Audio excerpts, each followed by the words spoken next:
With you now with some breaking celebrity dish news. Prosecutors have dropped some charges against Diddy. Joining us now is TMZ executive producer Harvey Levin with the latest late-breaking details. I mean, Harvey, I can't get through your story here fast enough. What's the latest? Okay, it's a little bit confusing, Marissa, but let me explain. The prosecution sent a letter to the judge saying they want to, the judge had asked prosecutors and defense to streamline the proposed jury instructions. The prosecution is saying, okay, so let's eliminate attempted kidnapping, attempted arson, and aiding and abetting sex trafficking. So now the question, what does that mean? We know the arson relates to Diddy allegedly blowing up Kid Cudi's car in a fit of jealousy, the fact that Kid Cudi had dated Cassie. So it would seem that they're saying we're just not going to pursue that when it comes to giving the jury instructions, because the jury never directly tied Diddy to the actual arson of the car. Now, they do mention the word attempted, so I suppose you can make the argument that they're going to not say he attempted it, he actually did it.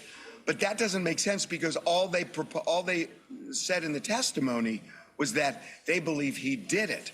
And it went on fire, so it was done. So it seems like they're eliminating that.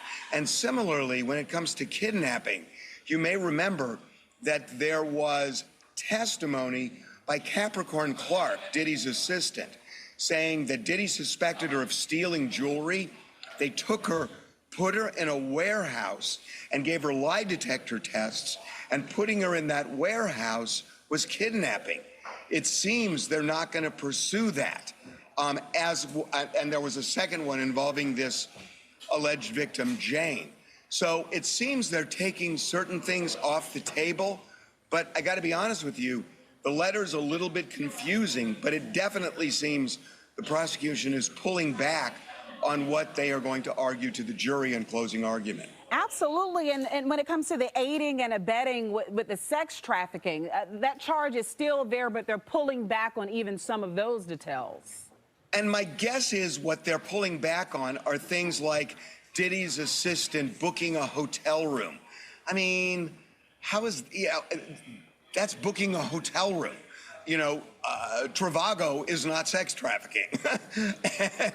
and, you know, just booking a hotel room is not really evidence of sex trafficking. So I'm guessing it's things like that that they might be pulling back on. It definitely appears as if the prosecution have found some weak spots in their case, potentially, and that's why they're giving the jury those instructions, before making their closing arguments. Thank you so much, Harvey. I know this was breaking news that you all have provided us with, and we'll certainly stay in the know as we continue to cover the outcome of this case. Just a reminder, you can catch Harvey and the entire TMZ team tonight at 7:30 after Like It or Not, right here on Fox 5.